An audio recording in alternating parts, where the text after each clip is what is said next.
আমরা আজকে আরেকটা কাজ করছি, সেটা হচ্ছে আইসিডিএস এবং আশার মেয়েরা অনেক কাজ করে, প্রতি বাড়ি বাড়ি গিয়ে কোভিড থেকে শুরু করে যে কোনো বিপদে আপদে অনেক কাজ করে। তাদের অ্যাকাউন্টে আমরা 10,000 টাকা করে আমরা দিয়ে দিচ্ছি একটা করে স্মার্টফোন কেনার জন্য। আমি সিএসকে এটা অফিসিয়ালি অ্যানাউন্স করতে বলবো। মাইকটা দেখি।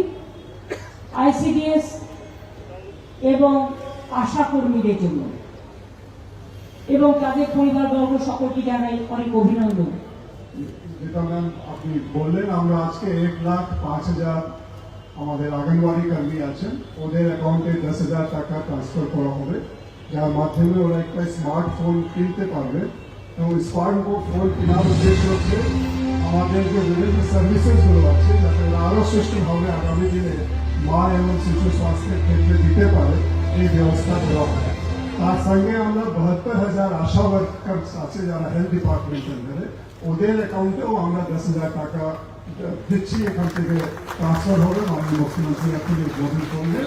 এটাও উদ্দেশ্য সেম, ওরাও যেহেতু শিশু স্বাস্থ্য মায়ের স্বাস্থ্যের প্রতি আমাদের সবসময় সক্রিয় থাকেন, যাতে এই স্মার্টফোন নিয়ে ওদের কাজকর্ম আরো সুষ্ঠুভাবে করতে পারবেন, এই উদ্দেশ্য নিয়ে আজকে মাননীয় মুখ্যমন্ত্রীর এটা চিন্তা ভাবনা ছিল স্মার্টফোন দেওয়ার, এবং আজকে আমরা স্মার্টফোন দেওয়ার জন্য 10,000 টাকা দিচ্ছি।